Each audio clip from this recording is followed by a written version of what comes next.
కేటీఆర్ ప్రాసిక్యూషన్కు అనుమతి ఇవ్వండి. ఫార్ములా ఈ రేస్ కేసులో గవర్నర్కు ప్రభుత్వం విజ్ఞప్తి. ఎందుకంటే ఆయన ఎమ్మెల్యే, మాజీ మంత్రి కాబట్టి ఆయన్ని ప్రాసిక్యూట్ చేయాలంటే సో అనుమతి కావాలి. అందుకే ఫార్ములా ఈ రేసు కేసులో గవర్నర్కు ప్రభుత్వం అడుగుతున్నది ఆయన ప్రాసిక్యూషన్కు అనుమతి ఇవ్వండి అని.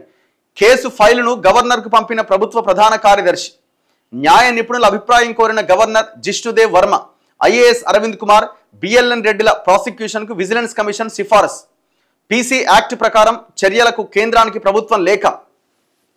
ఫార్ములా ఈ కార్ రేస్ కేసు ఫైలు ప్రభుత్వ ప్రధాన కార్యదర్శి వద్ద నుంచి రాజ్ భవన్కు చేరుకున్నది.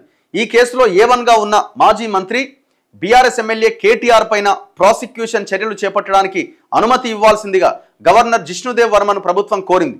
దీనిపై గవర్నర్ న్యాయ నిపుణుల అభిప్రాయం కోరినట్టుగా తెలిసింది.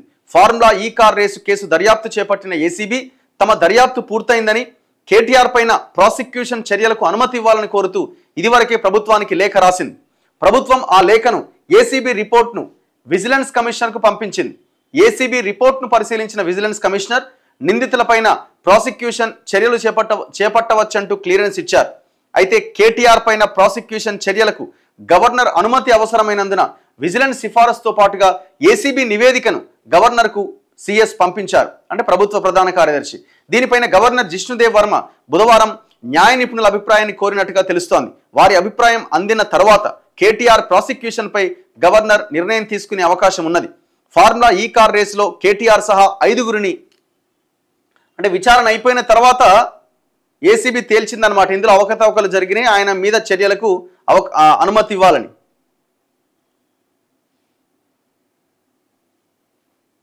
ఎక్కడున్నాడు ఈయన?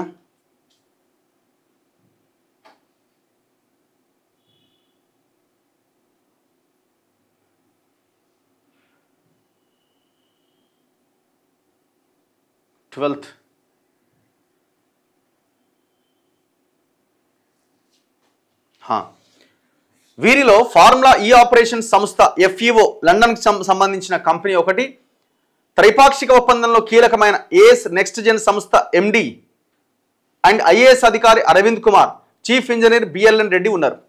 ఈ ఏఎస్ నెక్స్ట్ జెన్ అనే కంపెనీ ఎవంది? ఇది దేని కంపెనీ? ఇది గ్రీన్కో వాడి చైల్డ్ కంపెనీ. గ్రీన్కో సంస్థ MD ఎవడు? అనిల్ కుమార్. నాకు తెలిసిన సమాచారం ప్రకారం ఈ గ్రీన్కో అనిల్ అన్నట్టు ఆయన చాలా పెద్ద ఎత్తున ప్రభుత్వ పెద్దలని కలుస్తున్నాడు. నాకున్న ఇన్ఫర్మేషన్ ప్రకారం నాకు ముందు నుంచి అనుమానం స్టార్ట్ అయింది, ఈ కేసు ఏమైనా క్లోజ్ చేసే ఛాన్సెస్ ఉన్నాయని కనబడుతుంది. కానీ తెర మీద అయితే ఉన్నది, ఇది ఇప్పుడున్న దాని ప్రకారం చూస్తే. మరి ఇది లేదు, ఇది కేటీఆర్ని వాళ్ళని అందరిని ఇచ్చేసి కంపెనీ వాళ్ళని ఏమైనా తప్పిస్తారా? ఎందుకంటే వాడు తిరుగుతున్నాడు, నన్ను బయటపడేయండి అని.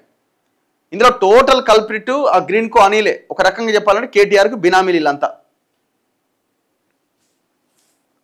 ఒప్పందం దగ్గర నుంచి చెల్లింపుల దాకా, ఫార్ములా ఈ కార్ రేసుకు సంబంధించి ఒప్పందం దగ్గర నుంచి డబ్బు చెల్లింపుల దాకా నిబంధనల ఉల్లంఘన జరిగిందంటూ ఏసీబీ అధికారులు ప్రభుత్వానికి పంపిన నివేదికలో పేర్కొన్నారు. ముందస్తు అనుమతులు తీసుకోకుండా FEOకు 2 విడతలుగా డబ్బులు చెల్లించారని, విదేశీ కరెన్సీలో చెల్లింపులు జరిగాయని, దీనివల్ల ప్రభుత్వానికి 54,88 లక్షల నష్టం జరిగిందని వివరించారు. ఇదంతా ఆనాడు మంత్రిగా ఉన్న కేటీఆర్ ఆదేశాల మేరకే జరిగిందనడానికి అవసరమైన అన్ని ఆధారాలు సేకరించాం. క్యాబినెట్ అనుమతి లేకుండా పెద్ద మొత్తంలో డబ్బును HMDA నిధుల నుంచి చెల్లించడం వల్ల ప్రభుత్వానికి ఎలాంటి నష్టం జరిగిందో తెలుపుతూ పురపాలక శాఖ కార్యదర్శి హోదాలో దానకిషోర్ ఇచ్చిన ఫిర్యాదుతో గత ఏడాది ఏసీబీ కేసు పెట్టింది. ఆ వెంటనే మనీ లాండరింగ్ కోణంలో ఈడీ దర్యాప్తు ప్రారంభించింది. ఈ కేసుకు సంబంధించి కేటీఆర్తో పాటు నిందితులందరినీ పలుమార్లు ఏసీబీ, ఈడీ అధికారులు వేరువేరుగా విచారించి ఆధారాలు సేకరించారు. కేటీఆర్ అప్పట్లో వాడిన సెల్ ఫోన్, ట్యాబ్ ఇవ్వాలని ఏసీబీ నోటీసులు జారీ చేసినప్పటికీ వాటిని ఇవ్వకుండా కేటీఆర్ ఏసీబీని ప్రశ్నిస్తూ లేఖ రాయడం అప్పట్లో సంచలనం సృష్టించింది. అరవింద్ కుమార్ పైన చర్యకు కేంద్రానికి లేఖ, ఎందుకంటే ఆయన ఐఏఎస్ కదా, సో వాళ్ళ అనుమతి కావాలి. సో వాళ్ళకి లేఖ రాసిరట. ఇప్పుడు కేటీఆర్కి సంబంధించి గవర్నర్కి ప్రభుత్వ ప్రధాన కార్యదర్శి అనుమతి ఇవ్వమని కోరింది. ఆయన న్యాయ సలహా కోరిండట. మరి ఏమని చెప్తారన్నది చూడాలి. మరి ఈ ప్రాసిక్యూషన్ అనుమతి ఇచ్చిన తర్వాత కేటీఆర్ మీద యాక్షన్ ఉంటుందా చూడాలి మరి. సో దాదాపు ఇందులో ఒక 600 కోట్లు విదేశీ కంపెనీకి ఇచ్చి ఏదో చేయాలనే ప్లాన్ చాలా గట్టిగా జరిగింది. ఇది ఏఎస్ నెక్స్ట్ జెన్ అనే కంపెనీ అండ్ HMDA FEOకు మధ్య జరిగిన త్రైపాక్షిక ఒప్పందం. ఇక్కడ జరిగింది ఏంటంటే హెచ్ఎండిఏ కేవలం 2 కోట్ల వరకు మాత్రమే నిధులు హెచ్ఎండిఏ తనకు తానుగా ఇవ్వగలుగుతాయి ఏదైనా వర్క్ కోసం, పని కోసం. ఇక్కడ దాదాపుగా 50 కోట్లకు పైన రూపాయలని హెచ్ఎండిఏ చెల్లించింది విదేశీ కరెన్సీ రూపంలో. రిజర్వ్ బ్యాంక్ రూల్స్ను ఉల్లంఘించినారు అండ్ హెచ్ఎండిఏకున్న నియమ నిబంధనలు కూడా ఉల్లంఘించారు. ఒకవేళ 2 కోట్లకు మించి కనుక డబ్బులు ఇవ్వాలి అని అంటే finance commission and finance ministry permission కావాలి, క్యాబినెట్ అప్రూవల్ కావాలి. ఏ అప్రూవల్ లేకుండానే కేటీఆర్ ఆదేశించిండు. అరవింద్ కుమార్ ఫోన్లో మాట్లాడిండు, సార్ ఇట్లుంది ఏం చేయాలంటే మనదే గవర్నమెంట్ వచ్చేది నెక్స్ట్ ఇచ్చి పడేయనగానే ఆయన పర్మిషన్ ఇచ్చిండు, తీసుకుపోయారు ఆ వాడి అకౌంట్లో వేసి పడేసారు. సో ఎంత ఇల్లీగల్గా జరిగింది ఇదంతా కూడా.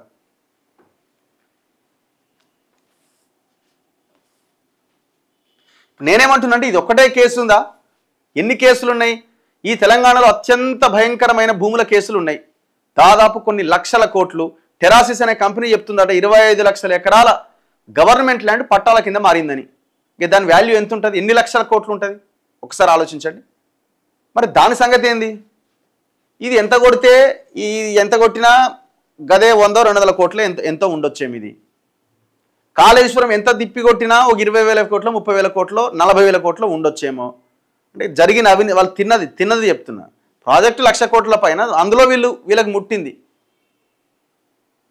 సో ఇప్పుడు మరి అదే భూములకు సంబంధించింది చూస్తే కొన్ని లక్షల కోట్లు ఉన్నది. ఏది పెద్దది? ఈ తెలంగాణ మొత్తం సర్వనాశనం చేసింది మొత్తం ఈ భూముల విషయంలోనే. దాని మీద పడాలి, దాని మీద పడతలేరు అసలు. దాని జోలికే పోతలేరు.